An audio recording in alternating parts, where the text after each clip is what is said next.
position stance in today's debate is that graffiti is a form of expression just like speech, just like handing out leaflets on the street corner, and we think that the government's ban on it is an illegitimate reach of state power, and we deeply regret it. I'll be proving three things in my speech today. First of all, that you have a legitimate right to make graffiti. Second of all, that the government has a particular duty to enable people to do graffiti. And finally, that to legalize it, that graffiti has intrinsic value, and to legalize it creates desirable social and cultural outcomes. Before that, first some basic setup. We define graffiti as spray painting words or drawings on buildings or on public infrastructure, and we think that all forms of graffiti are expression, and some in particular, for example, murals or drawings are art. We think that in the status quo, people are indiscriminately fined for creating graffiti if their identities are discovered, and we furthermore think that when we implement this change, we will have a three-point policy. First of all, we will not fine and punish people who are found to be creating graffiti. Second of all, that although we would allow private people to remove graffiti from private property, we wouldn't remove it actively from public property unless, third of all, it crossed the limits that we hold speech to. For example, we don't give people the right to speech if it's hate speech, if it is explicitly pornographic in the presence of children, and we think that we would hold graffiti just like any other form of expression to these standards as well. We think that we're going to measure this debate on two yardsticks. First of all, whether this ban is legitimate, and second of all, whether it endangers extreme harm. And we think that the burden today is to prove that regardless of the content of the graffiti, regardless of the relationship of the graffiti with the owner of the property, that it is legitimate to ban all forms of it. Okay, let's go straight to my first argument then. I'll be proving to you that we have a legitimate right to create graffiti, and to ban it is an illegitimate use of state power.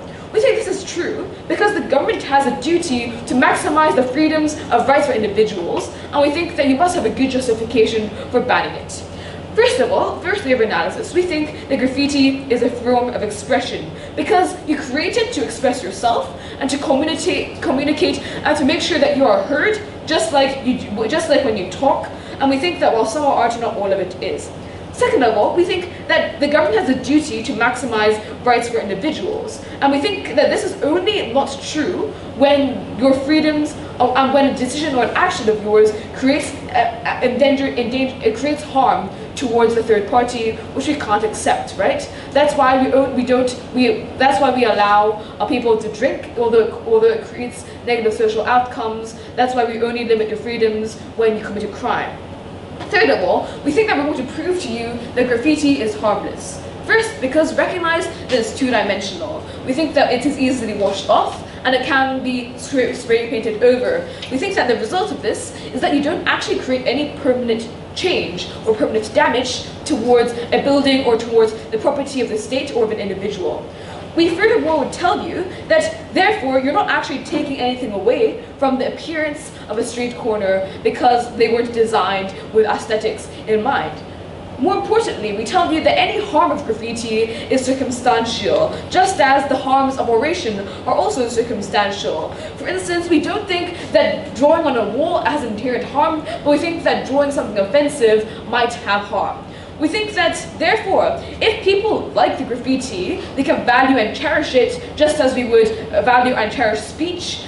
And if they don't like it and it's on their property, we think that you can erase it just as you can choose to ignore or not to take speech into account. So what's the impact of this argument? We tell you that because you have a right to graffiti, because it doesn't cause harm, we think that to ban it is an illegitimate use of state power and infringes upon your right to express yourself, which is uniquely important. Which brings me on to my second argument today, which is to say that the government has a unique and particular duty to allow people not only to express themselves, but to do it through graffiti. And the reason for this is because we recognize that the government owes these people in particular a moral debt.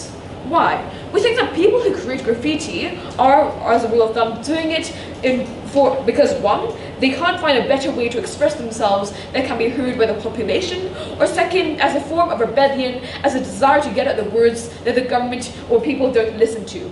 We think that, therefore, as it's crying out and it's an intense desire to be heard. And we think that's a result of being disenfranchised and ignored by society. We think that the government generally has a duty to create an environment where people are able to maximize their liberties and enjoy some degree of actualization.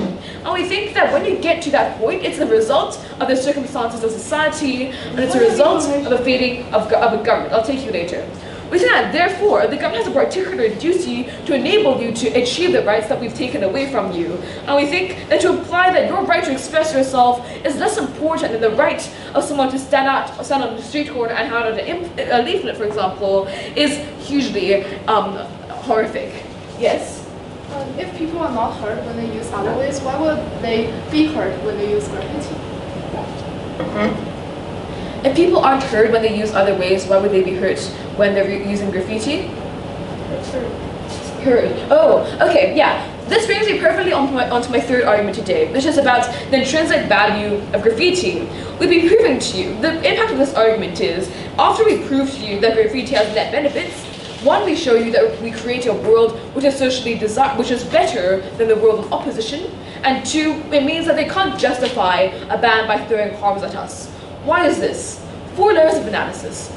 First of all, which is also a reply to the POI, graffiti is uniquely accessible. It's on the street corner, you can see it whenever you step outside, it's very much in your face, and you don't have to actively reach out and try to see it. You don't have to actively go onto specific sites or ask people in order to access it. In order to be heard, you don't have to make a particular effort to try and convince people to listen to you.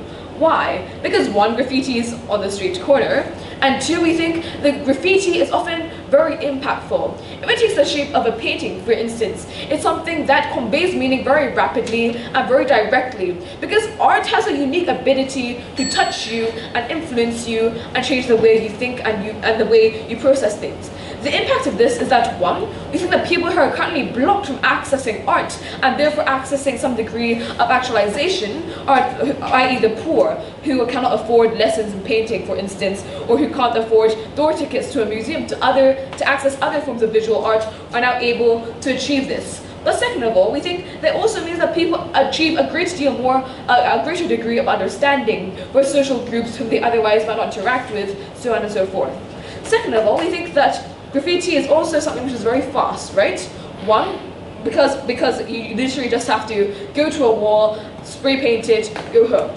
We think that the impact of this is that it allows this art to be very contemporary and to comment on events which are taking place in the status quo. For example, political events, for example, protests. We told you that this means that, one, you have a unique ability to get people to understand your point of view on a contemporary issue, and second of all, that you're able to engage them in this issue concretely. And because we recognize that art has a really and powerful role to play in society and in the way people process culture, we think that we regret the stagnation of it, and we think that graffiti can solve it. Thank you.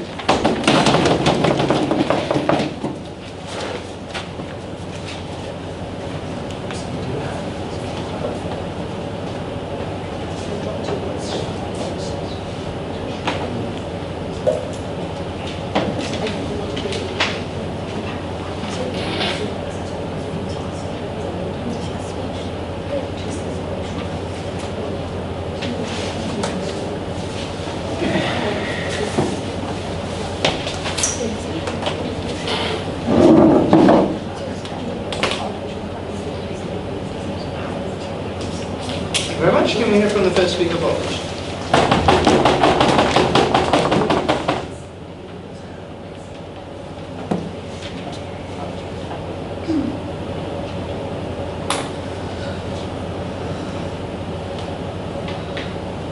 Mr. Speaker, the proposition side of today's debate completely failed to approach our motion as what they are providing us is a very extreme and biased case. What they insist is that all this graffiti have intrinsic value which will contribute to the society value, which will enable minority groups to express their views. They have been ignorant about the status quo of what graffiti nowadays look like. Nowadays, let us do several of the clarifications. They are just saying what these people want to do is they have some kind of emotion to express. They have some kind of artistic idea to express. However, nowadays, graffiti existing in the current society is mainly young people. Why are they trying to spray all their wordings and their emotion on the wall in the public? And as our proposition side define graffiti, they want adopted in the public sphere, which is actually impossible. These young people who are seeking for the freedom to express what they like would in fact spray everything that they think it is appropriate for them to say on the wall, which is problematic. And I will explain why. So the proposition arises the first argument about the intrinsic value of the art, which is simply not true, because the majority of the graffiti nowadays of these young people are painting on the walls about hatred, about all those discrimination. Like if in a white people living area, it's commonly American to say that white people is superior, which actually leads to some kind of radicalization in the people's behavior in the world. Sir. The second thing, even though it is these kind of art have intrinsic value, we deny that it is appropriate way for them to do in the public sphere. Ladies and gentlemen, art is not an avenue.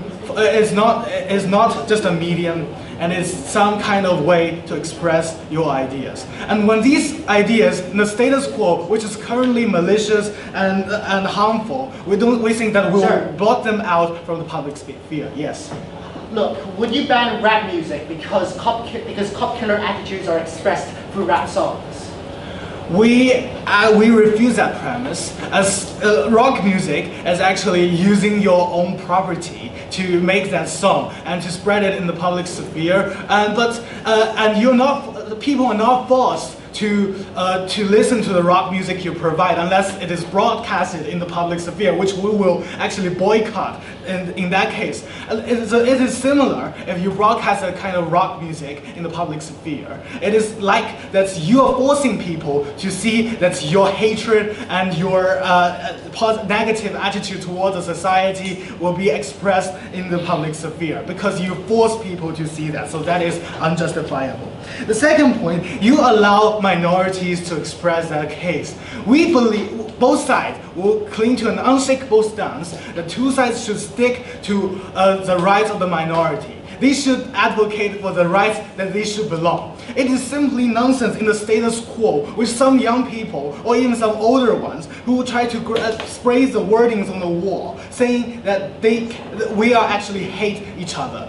So this will actually lead to conflicts. Like if you paint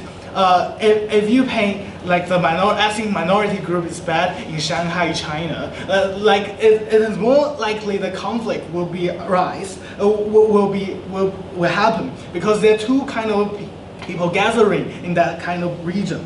So I'm going to move to my substantive about my own arguments, despite of their ridiculous case. One is property in the public the government should be able to protect the public sphere from those wordings, and because it belongs to everyone in the nation, and it should be neutral. The second thing is why personal property, which some young people spray it on, will be so malicious and so unjustifiable. And our second speaker will mention about the external cause of this violent behavior as a kind of art, your science insists. You are actually legitimizing a moral belief. You are actually perpetuating hideous acts. So why personal property is so important in the daily society, which is our first argument. Personal property is what you own, is what you have. You use your own capital to buy. So we think it is justified to paint everything you like to say, even though it is bad words, even though it is discrimination on the wall inside your house, because it is not graffiti at all, right? Because our side define graffiti as painting or spraying some word or paintings in the public sphere, in the public space where people can see. So it is, we cherish the value to express any of the value that you want to see. Both sides agree with that. But it is not justifiable for you to paint on others' property. You are facing the master of that property to see these wordings in the debate. Yes. Look, would you ban advertisements for imposing their political message or their commercial message on all the public involuntarily? The advertising actually boosts the development of the economics in the world, in the nation. As you said, are giving this very weird analogy to, which is so malicious in the status quo, graffiti of hatred, of these, of their emotional value, which might be negative. So moving on to my first argument about the importance of property. So why is property important? Is it just because the owner of that property should have the case, should have the right to possess it, and should be protected from being sprayed of wordings. It is actually different from graffiti in others, on others' property, like that of the free speech, because you are using those slogans, you're using the posters of your own property because you buy the paper to make the posters of what you deny. We actually say that people have all the rights to pursue for what they think is right in political and views. But if it is speech, I think it is restricted to their own heart and their own house and their own property. If it is about the political value, fine, they can expose it in the public. However, they are going to use their own property rather than forcing people to say that they are actually harmful. The second thing is about why government should maintain the neutrality of the public, as it belongs to everyone, and the government incentivizes those people, to construct the walls in the public sphere. We should block these kind of negative stuff out of it, as I have explained in my aforementioned speech.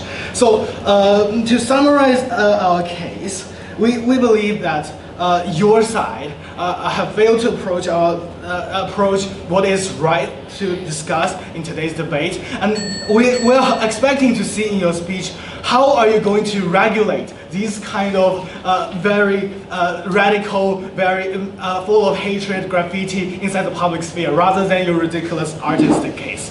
Proud to oppose.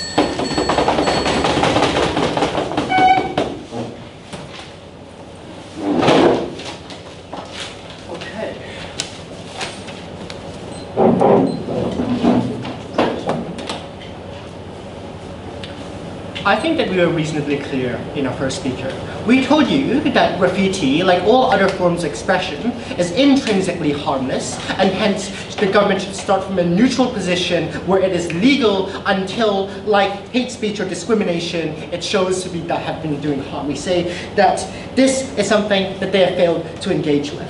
But let's look closely into the strategy of side opposition. Because essentially, right, we think that they don't actually believe in their principle. Because they told you various things during the principle, right? They told you that, well, we think that graffiti has certain attributes that make it likely to be hatred, to be full of hate, and to be discriminating.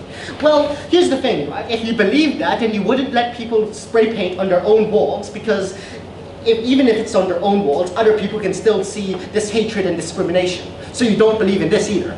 But second of all, right, if you tell to us that, okay, advertisements are okay because it's okay to impose on the public space because they're economic good, then it's all the more problematic that they didn't engage in my first speaker's substantive about how this provides specific societal goods. Because just like economics, culture is something which a government prioritizes as a societal outcome.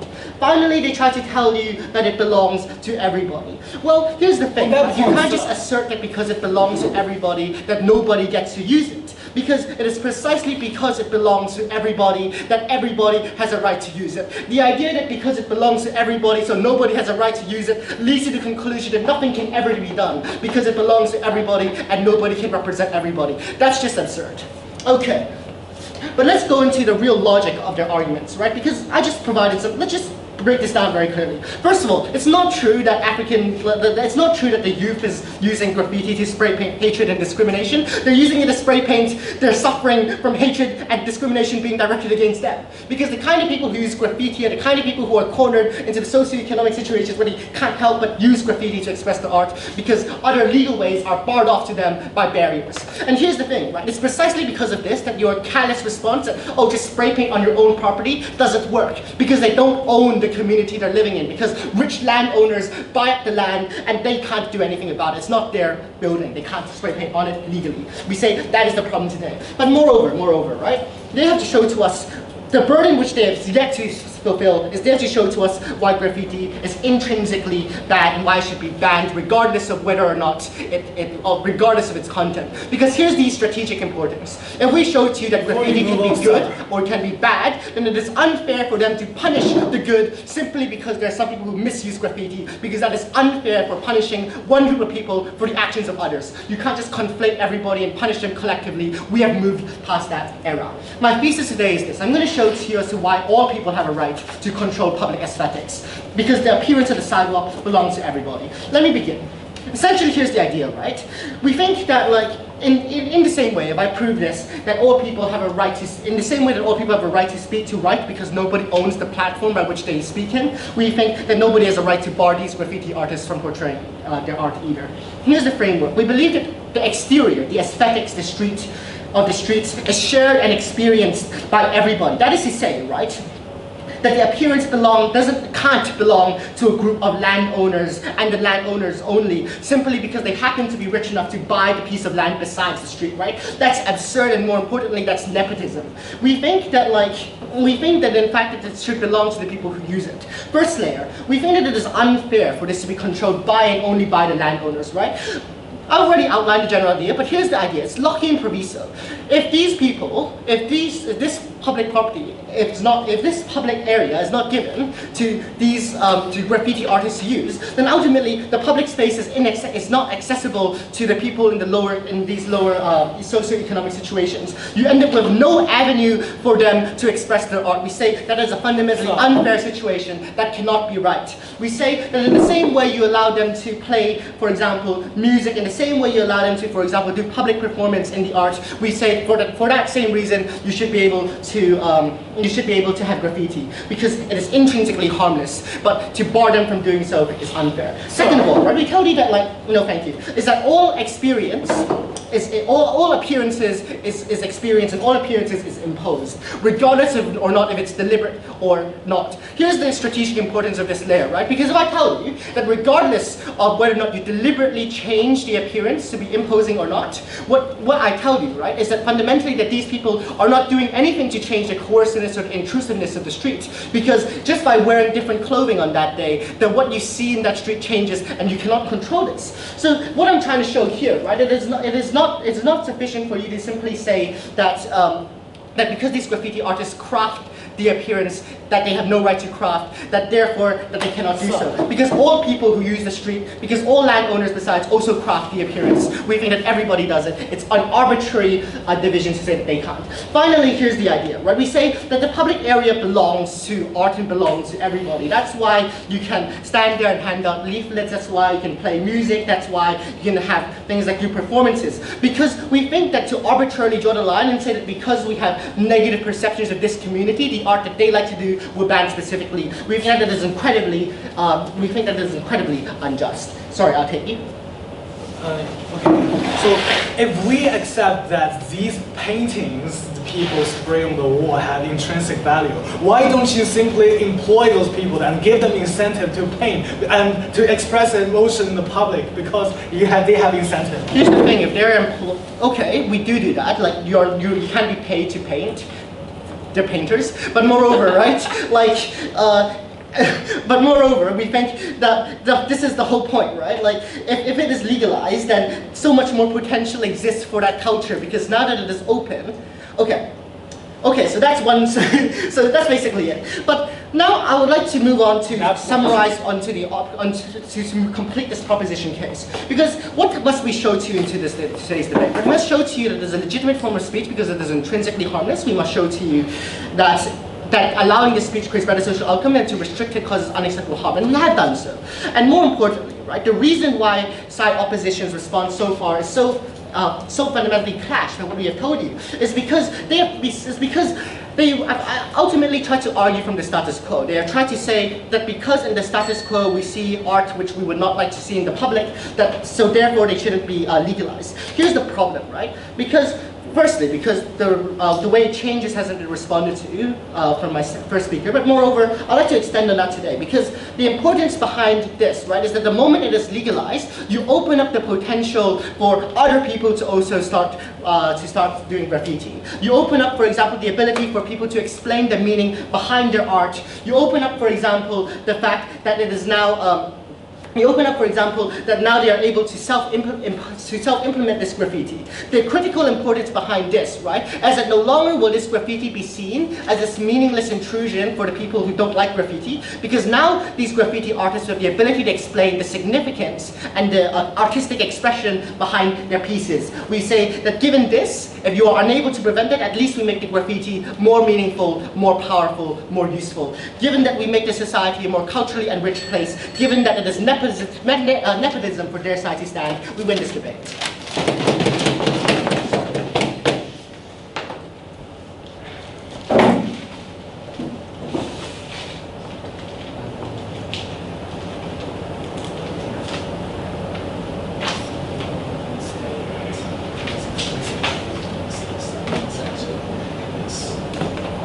Thank you very much. Can we hear from Rachel?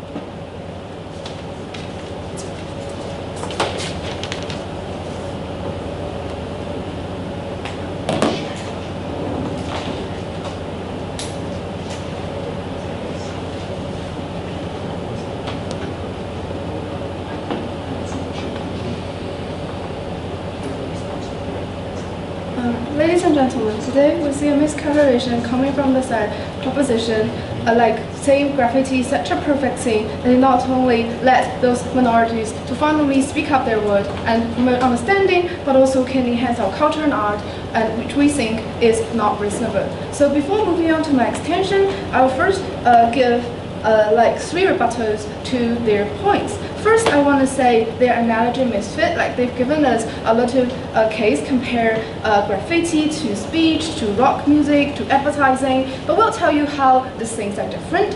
For speech, we say that because people have their freedom of speech. But it is different from graffiti because graffiti is basically like you're painting something on the wall, which is a public property. But if you use your freedom of speech, you're not actually harming public properties. So that's different. And the second is that the people who have this freedom of speech is held responsible for what he says. For example, if I say something, I'm here, and then they know that it's me who said it. If I said something that is like harm other people or like I insult other people, I'm held responsible. But for people who print graffiti, they print it, they paint it, and they leave, and then they know that they are not being responsible for it. That's why they will actually go to extremes and write some like very dirty words, like some insult other people more violently because they think that they don't have to worry, right? And the second is rock music, which is like the same case with speech. And the last thing that the analogy they made is about advertising. But we say that for advertising, they gave money, they pay money for this chance of advertise, and that's why in our side of the house we do not allow advertising, which is random, just paint on the wall and say something. Like, we do not say that, but we legalize advertising, which pay money and get this kind of right to say that. So that's different, right? And the second is their policy deficiency. They say that they will not legalize all graffiti. Sorry, they will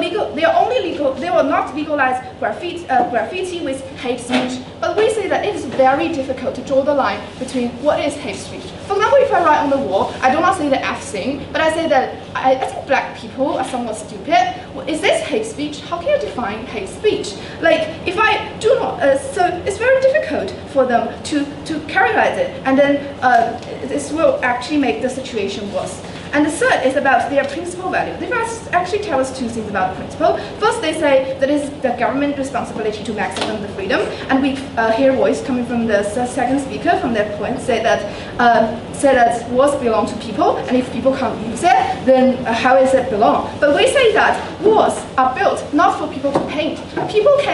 Words are built to separate different streets. Like this is the intrinsic reason why walls are built. So when people enjoy the walls, which help them to separate different streets, they are actually using the walls. So because walls are not built for people to paint on them. So that's why we think that because it is a public place, and the first speaker has illustrated very clearly why it is public space, and so people cannot just randomly paint things on public walls, because you force every people who walk on the road to see it, and you're actually, for example, like people can't dress naked, people can't dress nothing, people can't go naked on the road because it will make other people feel uncomfortable, right? So that's why people can also not draw graffiti like that may make people uncomfortable, that may impose value. And so this is the three rebuttals. And before I move on, yes. Why does paying money to a landowner give me a greater right to the aesthetics of a street than a minority who has been suppressed by society? Surely the latter has much more to say and much more to use. We do not think that the majority, because both the majority and the minority do not have the right to paint graffiti. For the LGBT group, if I do not like LGBT, I cannot paint I hate LGBT. For LGBT group, I can also not paint that we are LGBT, we are justified, right? So this is actually an equal case, this is fair, right? And then, so moving on to my extension, so I have actually 2 points. The first is a minority, because I think they also want to focus on minority. And the second is I'm going to say the purpose of graffiti and how this will actually enhance more hatred in our society. So first, let's talk about the minority group. They've told us how minorities can't find a better way so that they can use graffiti, and they've given us some examples.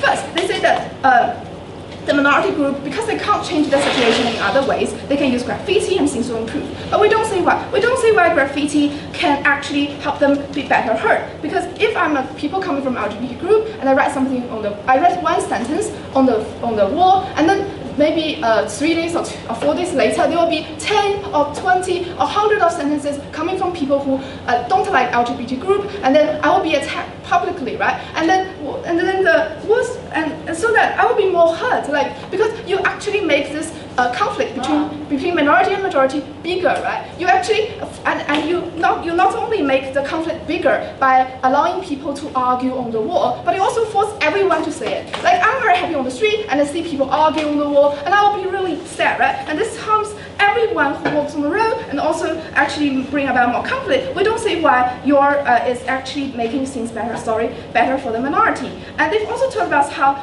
because graffiti is more accessible, but that is exactly the reason why we do not like it, because we don't want you to force everyone to see it, like force this conflict between majority and minority to be everywhere in the street, and actually makes matter really worse. And they've also talked about how this will actually promote culture and art. We've told you how there are better ways to, like, there are so many ways in society where you can actually bring about art things and the culture things, and we do not say that because we have illustrated how graffiti is not justified, we do not say why you must use the way of graffiti to say that.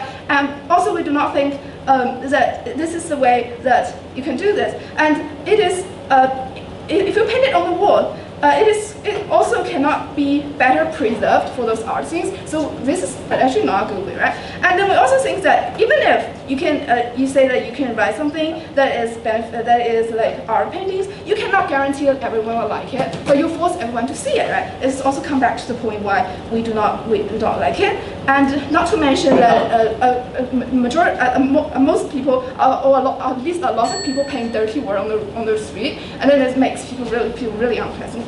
And so moving on to my second point, I'm going to talk about the purpose of graffiti. There are a lot of young people who seek to express themselves by the use of graffiti, and they may use some dirty words. They may express their opinions, especially sometimes very extreme opinions. So this actually enhances the hatred in the society because you're actually enlarging those different people to say about things. And we've also illustrated to you how, because they are not responsible, they are more likely to say some more extreme words, like because they know they're not responsible, and that is how in this society it will have really bad impact. It will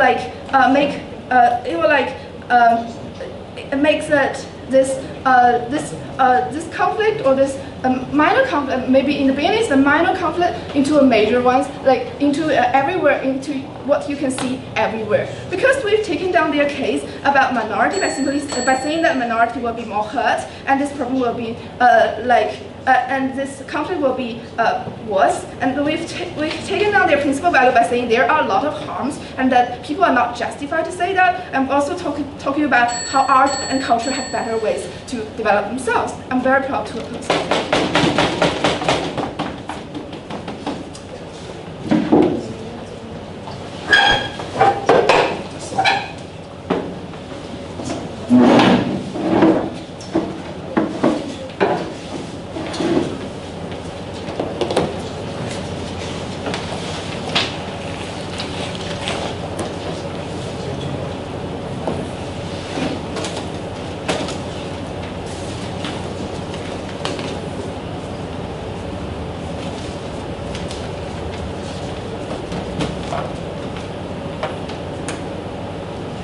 Ladies and gentlemen, let's make it very clear.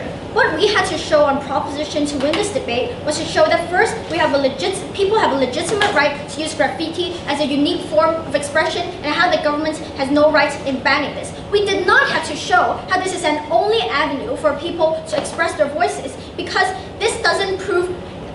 this isn't necessary to prove why we should allow one way of people to speak out. For example, if I can use online platforms to speak out, this doesn't mean that the government is legitimate in banning newspapers because that's not the only way for me to voice out. What opposition had to prove to us was inherent harms with the form of graffiti in and of itself, with spray painting on walls. They couldn't win this debate by simply telling us that oftentimes, or in many instances, people are going to spray hate speech or are going to put indecent things on walls, because that's not enough for them to prove that we should completely ban this form of expression. So today I'm going to summarize this debate with two main clashes. Firstly, on whether graffiti is a legitimate form of speech and whether the government should allow it, and secondly, on whether this actually creates more conflicts or whether it increases people's understanding towards the struggles that we talked about from our very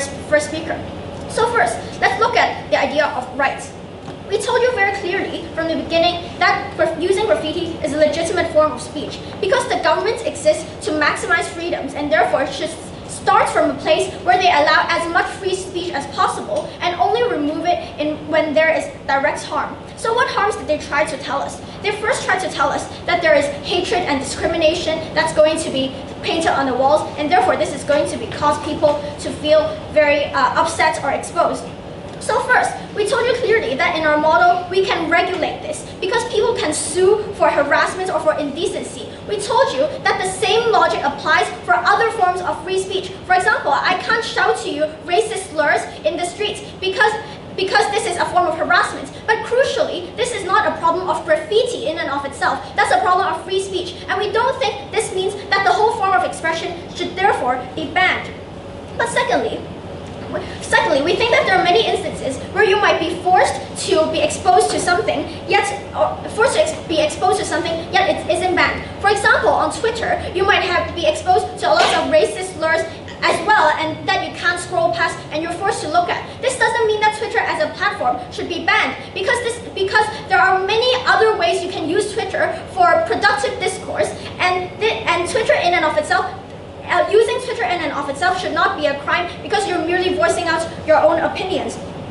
But lastly, they told us how it's very difficult for us to define what is hate speech and what is not in their second speaker. So first, we think the same mechanism applies for their side because if we sue it, we take it to the courts, and therefore we think that the court arbitration is already enough to decide whether or not that constitutes hate speech. But if their logic is because it's difficult to define the boundaries of where it is hate speech and where it is not, and therefore we should ban it, there are a side that should ban hate speech in general. There are a side that should ban speech in general because by their own definition, hate speech can never be, it's always arbitrarily defined, and this is enough grounds for us to remove the platform as a whole. So that is an argument for banning speech in general. So we think the problem of this is that it is absurd because speech is an innate right that we have and it is firstly a human right that we have because it is something that allows us to connect with other people and allows us to fulfill ourselves. But secondly, it is also an instrument against political oppression, which is especially important given what we've told you. That is why people usually spray graffiti, because it's voicing out against political oppression and it's trying to tell the government that they're displeased with their rule.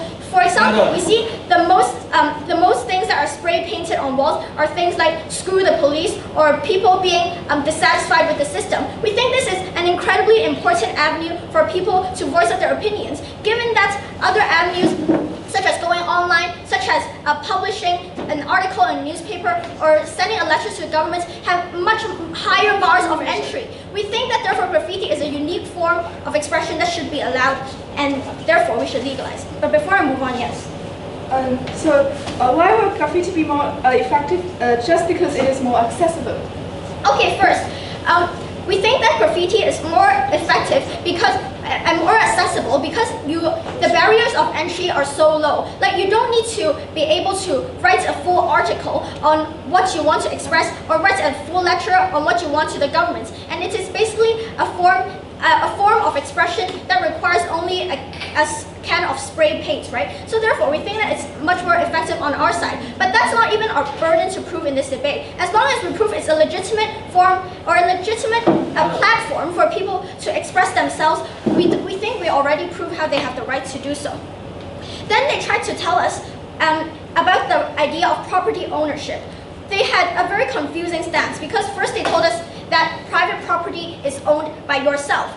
And therefore, you cannot have graffiti on other people's walls. So first, we think that this argument proves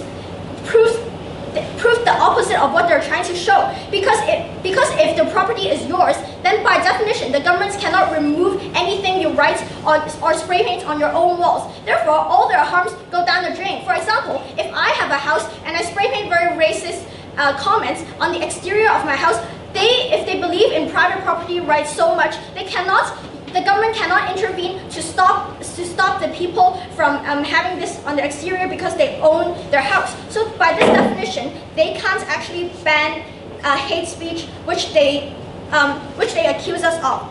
But secondly, they told us how for public property, everyone owns this property. So first, we think that in second speaker, we already told you how if everyone owns it, we think this means that everyone has a right to do something to it. For example, if all of us here collectively buy a whiteboard, everyone is entitled to draw something or to remove anything from it.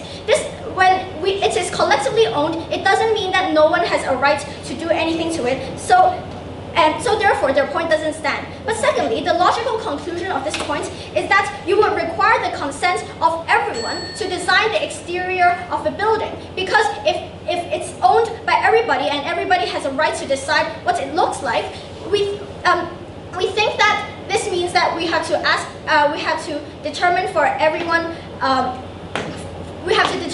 and to seek the consent of everyone to decide what it is, or otherwise we will be taking away a few individuals' rights to that property as well. Lastly, practically they told us how our side increases conflicts. But first, we think this is very circumstantial because all the worst excesses are banned on our side as of free speech as well. But secondly, we think that it's actually beneficial for us to encourage more discourse. For example, if you walk past an alleyway and you see some comments made by people who are dissatisfied with the establishment, for example, I think this actually increases the amount of awareness you have towards the plight of different people in different socioeconomic backgrounds, and therefore we think this is actually beneficial and doesn't cause more conflicts under their side. So as a result, we are very proud to propose.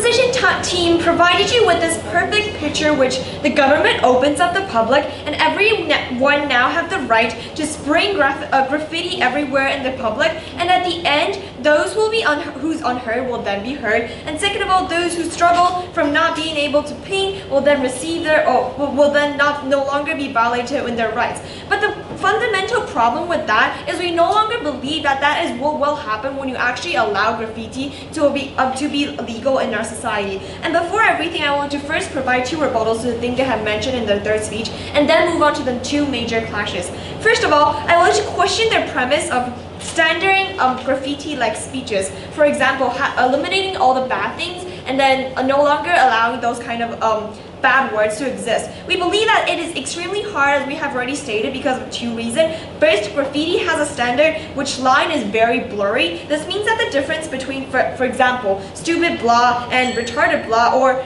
A is better than B or B sucks, is very hard to judge and hard to create a standard to actually whether to ban which of them. But second of all, even when graffiti is illegal, we can see plenty of them in different places, and they're messy, just diverse, and hard to distinguish between words for the government. So it is logical then to assume that it is nearly impossible and idealistic for them to actually find those awful sentences that they have put to be illegal in their cases. So in this case, we do not believe it is very possible or very feasible for them to actually do so and follow that law. But second of all, they have this point of how public places is owned by everyone, so you can do anything on it, and we would like to answer that by examining the characteristic of graffiti, which is that it is very publicized and very strong, which they agree to. We believe that the people's life is filled with it if we actually allow it to put it into public, because how publicized it is and how strong it is involuntarily forcing these people to face it every day. Because we still believe that those who paint graffiti are minority compared to those who still also live in the society with these people. So these people, the majority, are involuntarily forced to face it every day when they pass public facilities. So in this way, we believe it is directly violating of rights, which they have been proposing through the whole debate. Yes. Look, anybody and everybody who uses public space to do anything makes something visible and forcibly visible to everybody else in that space. Would you just force uniform on everybody? First of all, we do not believe that is very relevant to today's debate, because an individual action in the public is not very relevant to when you actually paint or put words on the public facilities. This is a completely different action, and it is also, I would like to also rebut to their accusing us of the advertisement point as well, because we believe that for the advertisement, the company actually pay for them to actually show in front of the audience, as well as we believe, which is why those small advertisements that we actually see people sticking on the public facility is illegal, for example in China, and thus we do not believe that is something that they should accuse us of. But moving on to the major clashes. The first clashes is about the artistic value they had brought up. They believe that it is justifying them because based on how graffiti is able to help the minorities' voice to be heard and how expressing things. The question is then, is minorities' voice actually going to be heard? We will examine this by questioning and examining the impact of graffiti. We believe that the impact of, we can answer this through two layers. First, we do not believe that if even something as accessible as words cannot persuade or spread people's idea, that it would be possible to do so through paintings. And thus we believe that if it's based on the premise that voice cannot spread the thing that they're trying to express, then we certainly do not believe something less accessible like paintings can actually spread those ideas they're trying to express. And second of all, even if we take a step back and admit that it has a large impact on these people, we still do not believe it is helpful or effective in helping the voice of people to be heard. Because the most common scene that we actually see when both the minority and the majority receive the right to express is the majority using their population advantages completely cover the minority's voice. And since our opponent's argument of artistic value is based on the premise that it can help express values and minorities' voice, it now ceases to stand because we see that no longer it helps everyone to express their values. So we do not see why there's actual artistic value. But second of all, the second major clash in today's debate is about the rights of citizens and whether they have the right to paint these graffitis on the walls. And we would like to do so by reminding you with the concept of public that we have provided you with. We believe that the public belongs to everyone, and I believe they have misunderstood when we say that everyone own it is equal to no one own it. Because we do not say that everyone can do everything on it. Because we say the only thing that we're trying to say is that no one has the right to harm it, and that is a fundamental thing that they ignore. It is that when you're actually, whether it's painting things on it or writing things on it, it's supposed to be artistic. None of it actually matters in today's case because that belongs to the public. And when you're painting on that, you're violating the rights of the other person who may not want you to paint on them. And these people's lives are being intervened in some way, voluntarily or involuntarily, because of your actions. So you no longer have the right to do so. Take the example of Hank and Grace, someone who bought a wall and welcomed people to actually paint and write on it. It is allowed and legal not because of this painting or artistic value, but because it is his personal property, so he has the right to decide whether people have the right to paint on it. And this does not extend to public. But second of all, when we come to discuss public, we also come to discuss the term responsibility, which they also ignore. Our opponent's plan allows people to escape responsibility, and it signals tolerance of society that we should not tolerate in this case. It decreases people's respect, care, supposedly protection of the public facilities, because now they're implemented and signal with this idea that they can do so because of the right they're trying to give to them. But second of all, these people are likely to gain the courage to damage and express themselves in the public, and this is something that is dangerous and something that they cannot prevent in their cases. No, thank you. And two impact from this. First, disorder in public, because there's conflicts between people that I will explain later with the characteristic of graffiti. But second of all, the disruption of tidiness in the public, which they totally ignore in their case. We have told you that when we allow people to actually paint graffitis in the public, it is most likely that these graffitis are going to be painted everywhere and disrupt the tidiness of cleanness in the society. Yes.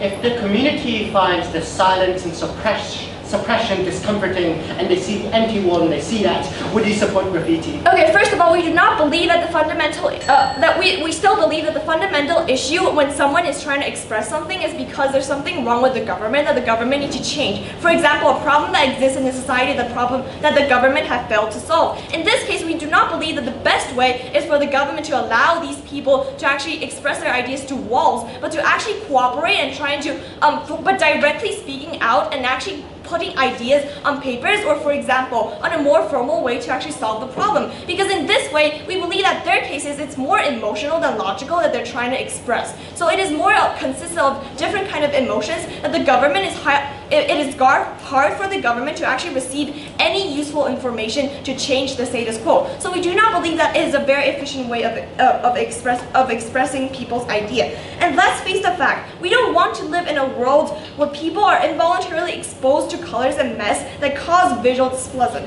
And this is not promotion of rights, but a violation of pursuit of liberty and happiness for other people. So we simply do not believe we should legalize it. Thank you.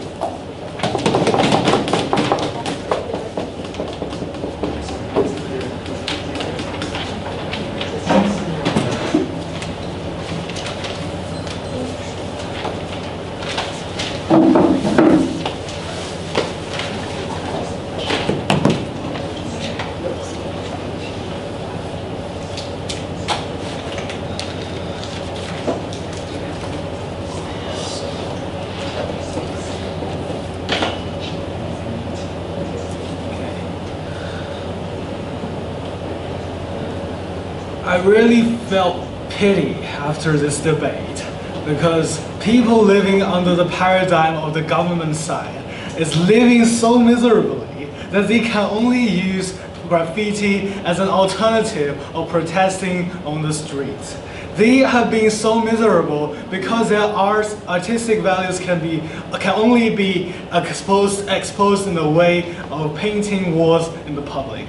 So we have seen clearly the characteristic which the government side have. They actually use extreme case to allow people to pursue for what is their so-called rights. So firstly, they failed. The first thing was the firstly in the debate is to engage with our case about whether they should, how exactly is the concrete method for them to regulate and manage all these kind of problematic and underlying graffiti which may happen, as our second speaker mentioned, is so harmful to the society existing. We do cherish the meaning of the intrinsic value of artistic objects and articles and paintings. However, existing as a form of graffiti, our side have already proved to you that your case failed because you are using others' property to express your own view.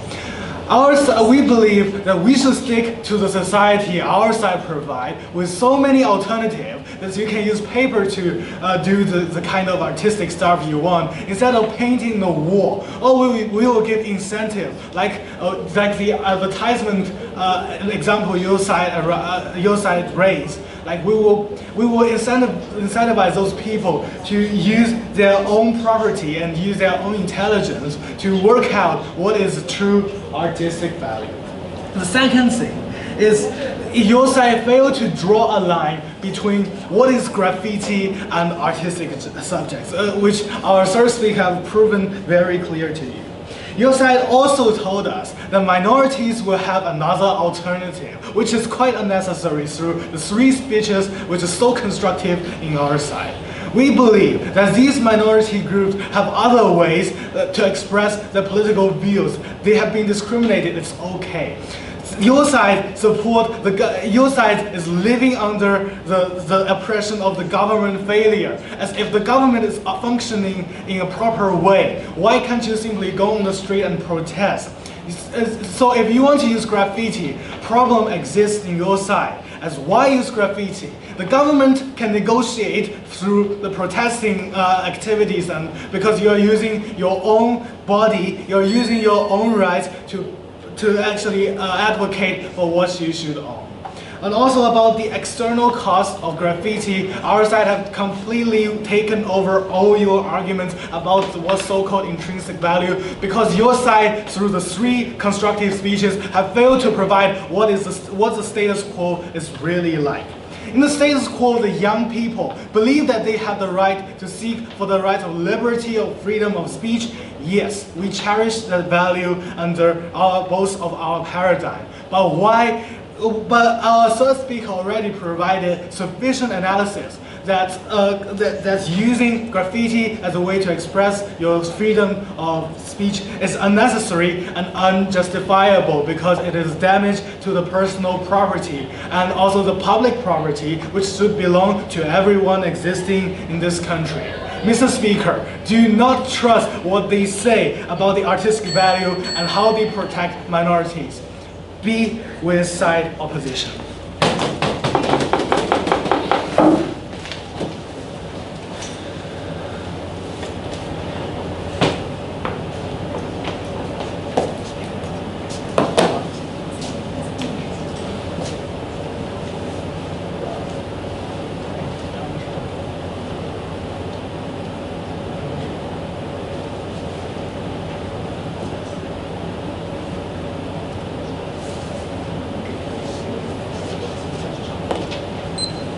So we faced a side opposition today, which was just really unwilling to actually stand their ground on basically all of their argumentations. When they tried to justify it when we challenged the principle of extrinsic harm with the idea that, but there's imposition. And when we challenged them on the principle of imposition, they tried to justify it with economic benefits. We think they never really justified concretely any of the principles, and I think that that's why their case fails.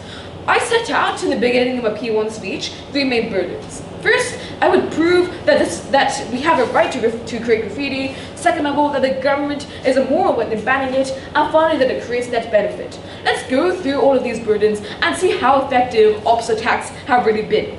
So first of all, on the right to create graffiti, right? I told you 2 main things. First of all, that there's no inherent harm to graffiti, and second of all, that all extrinsic harm can, just as every other form of expression, be mitigated as we do with speech, for instance. So the first attack we had from opposition completely ignored our framework. They told us that, but this can be xenophobic. First of all, they conceded this immediately in that same speech when they told us that they were okay with hate speech as long as it was on walls that you owned. But second of all, we tell you that this is already modeled out when we can regulate hate speech just as we would with any other form of harassment and any other form of speech, right? Okay, they backtracked on this later on down the debate and said, oh, okay, fine. But we think that we still don't support it because it's quite difficult to regulate. We don't think that difficulty in regulation is ever an excuse for us to allow hate speech, so we just don't see the relevance of this argument, right? Governments do it all the time. Okay, so let's look at the more irrelevant arguments that they gave us. First of all, they told us that if you own the property, therefore you can never, if you own the property, people ought not be allowed to draw on it. Once again, they ignored our framework, right? We think that whether or not the wall that you're drawing graffiti on doesn't change the fact that graffiti is intrinsically alright. So they fail strategically already. But let's look at our responses to that, right? We already proved to you that paying for something doesn't mean that other people don't have any ownership over it. We think that because of this experience by others, we think that others should have a say in what happens to it. They told us, but people can feel some visual displeasure, which is their version of harm. We told you that creating graffiti is using a wall, not harming a wall. And we think that in the same way as even if you collectively own a highway, you have no ability to control the cars that go on it, even if you have a moral hatred of Jeeps. We think that the same principle applies for graffiti. Okay, and basically all of their arguments are also extrinsic, right? Their final one was about imposition. We told you that, one, you don't have control over what you see on a day-to-day basis. As such, you will not be allowed to decide the appearance of the walls that you encounter as well. So, they actually conceded this as well when you challenge them on advertisements by claiming that one, ads are different because companies pay for them, and two, that ads create economic benefits. Look, when you're justifying things by saying that, but McDonald's paid for it, we just think that you're incredibly weak on your principle. All of their arguments fall in this regard. But second of all, let's look at whether or not it's okay to ban, because we told you that graffiti is a key form of expression for many groups, especially those who are disenfranchised.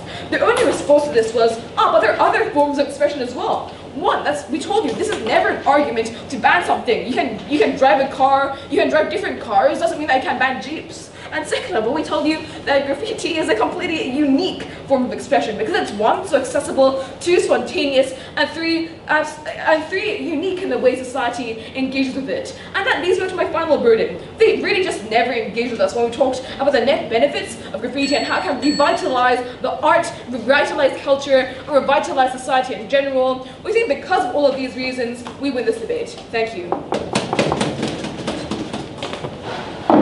Okay,